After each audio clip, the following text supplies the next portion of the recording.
And we're back, and I'm here with, I think I pronounced it earlier, Chief Phillip Hahn. Good to have you this morning from Sutter Creek Police Department. And we were just talking a little bit off camera. You're relatively new to the area, so it's good to have you. Yeah, I've been here about 7 months already. And you're enjoying our beautiful community? I am. Yeah, good. It's paradise here. Yes. Don't tell anybody. We don't need a bunch of other people coming up here. No, just kidding. And you're here today to talk about the NIXLE program, so tell me more about that. Yeah, what NIXLE is a email or text messaging based system that allows governmental agencies, schools, police departments to get information out to the community quickly. So that's our intent, is to get real-time information out to the community, you know, talking about major incidents, if we're looking for somebody, if there's a lost child. So it kind of reminds me, when you first said it, I thought about the Amber Alert. It's similar to that. Now, you know, like the Highway Patrol is also a partner on NIXLE, and they put all of their Amber Alerts out. So all of the subscribers get those Amber Alerts via NIXLE. Yeah. That's wonderful. So, I mean, yeah, like, you say last child, I mean, that's, as a parent, that would be, you want to know right away so everyone can have eyes on the ground looking, right? Right, exactly. So that's one intent, and then the other intent of our program is to get information out about the police department, of what's going on, what we're doing, programs that we're implementing, those kinds of things. Okay. So it could be through text messages, or it could be through email. So it's a no-cost item to the police department, and it's a no-cost item to the subscriber. You simply need to go to NIXLE.com, register, and then decide how you want your messages delivered, whether it's via text message, via email, or both. And you can't reply back, though, right? They're just information out. Correct. Yeah, okay. So, and what's NIXLE, what's that stand for, do you know? I don't. Yeah, okay, just curious. And so this is a program that you've used in other police departments? Yes, we had this program in Desert Hot Springs, where it was my last department, and then we had a similar type system, not NIXLE, but a similar type system in Indio. Okay. And when will this be launched? It's already launched. Oh, it is? Yeah. Okay. And how's the popularity of it so far? Or a lot of subscribers? I saw that there's 46 registered. I don't know if they were previous registrants prior to us going live. So, you know, now that I know 46 is the base number, then I can track that going forward. Yeah, exactly. So how does one get subscribed? Simply go to NIXLE.com and again register if you want. What you do is register and then decide if you want your messages via text or email, and then or both.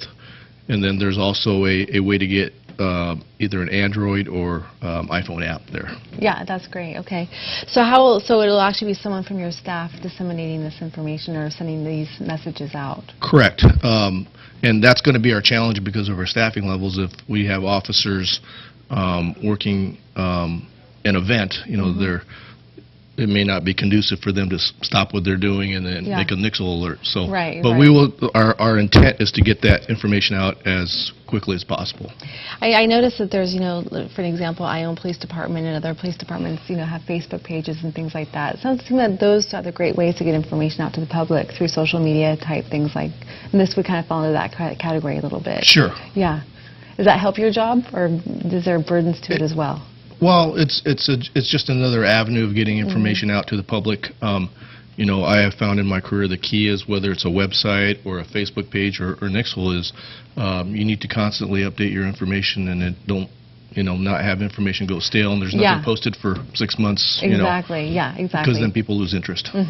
Exactly, or they could be reacting to something that's a has-been. Sure. Yeah, exactly.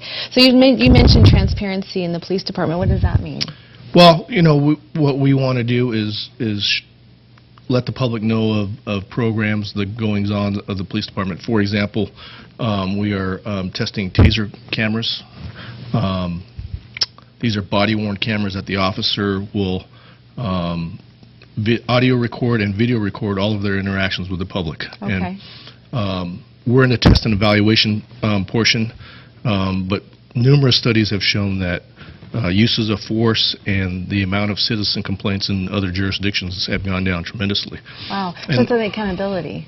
Oh, kind of. absolutely. Right, okay. Absolutely. So if we get a citizen complaint, we can take a look at the video and corroborate the complaint or say it's not accurate. Yeah. The benefit on the back end, should we get in a use of force Lawsuit situation, or that'll yeah. that will be invaluable in hopefully defending the department.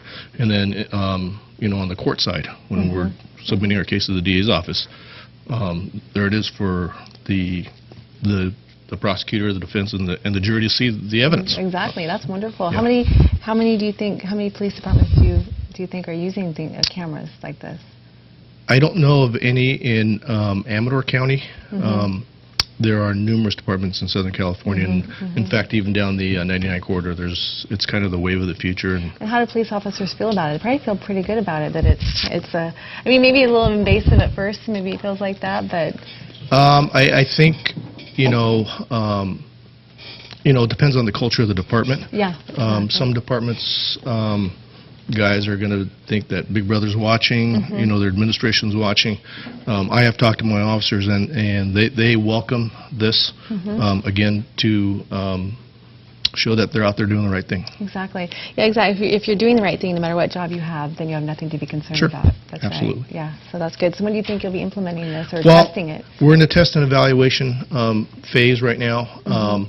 Then, obviously, I'm going to have to find a funding mechanism for this. Yeah, So there's always that, right? that's There's what the always challenge is funding, going to yeah. How much have you been impacted, your department, by funding cuts? Is it damaging? This year's budget, I mean, we're holding our own. We were able to get some increases in some areas with our new city manager looking at our actual expenditures. We were able to actually budget for those actuals versus on paper going over. So Right.